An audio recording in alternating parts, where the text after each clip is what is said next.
Okay, in this lesson I wanted to show you a way rhythmically to use the same shape in three different parts of the neck. So what I'm doing is I'm going after a regular E chord, okay? And then I'm moving it up to the 5th fret and the 7th fret, and you'll see what I mean. So what that really is a 1, 4, 5, okay?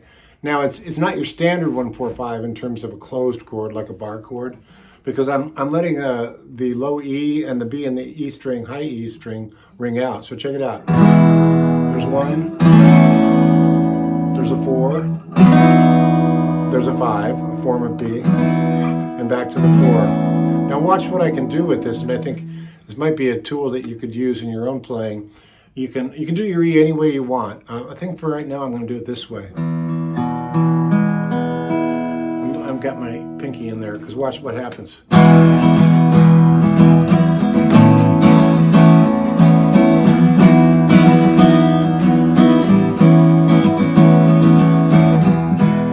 Okay, now I'm going to do it with just the skin on my thumb. You'll hear a different tone.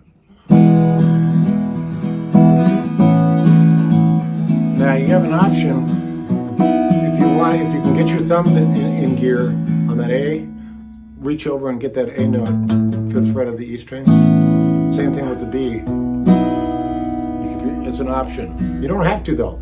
You can just let the E ring and it sounds very Richie Havens. Up to the flat, to the 4 chord, up to the B. Okay? And there's a million different places you can go with this. You could finger pick it.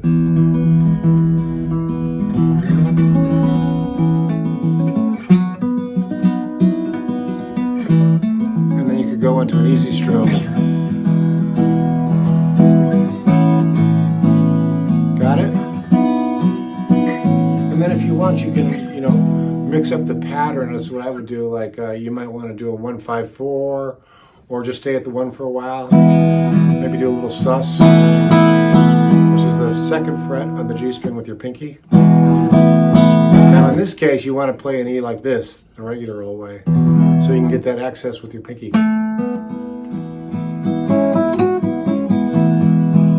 So the positioning of the fingers is really crucial in this kind of exercise. So for now, I'm just gonna do it this way. And I'll go up here. So you'll notice that I'm doing a sus chord here on the A. Hear that? 7th fret of the G string. Picking it up with my pinky. You can do the same thing on the B chord. Of the E. So now you've learned a couple of moves within the context of this open chord, I call it, like an open moving around the neck, but you're not changing your shape very much, if at all.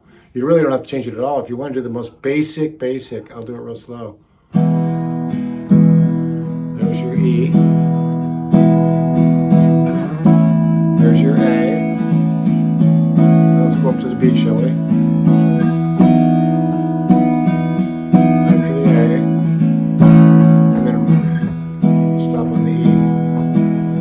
Do it with the sus move, which is the pinky grabs that, right? Same thing on the A. Oh, this is my cat. Hey, quit messing with my camera.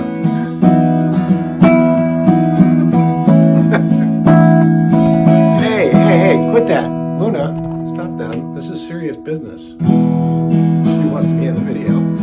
That's my cat, Luna. What? Okay, now you see her tail. Oh, Jesus. She's funny.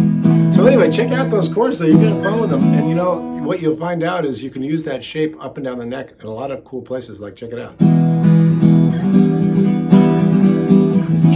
A, B, the C, all the way up to E. It's an octave E, right? You do a D,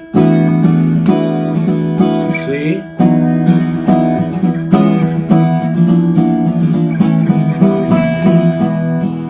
nothing you can't do.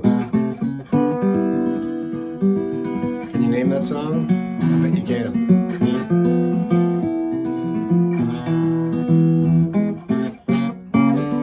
I'll give you a hint. It's a trio from the 60s. haven't got it by now, I don't know what to tell you. Except, I'll see you down the road.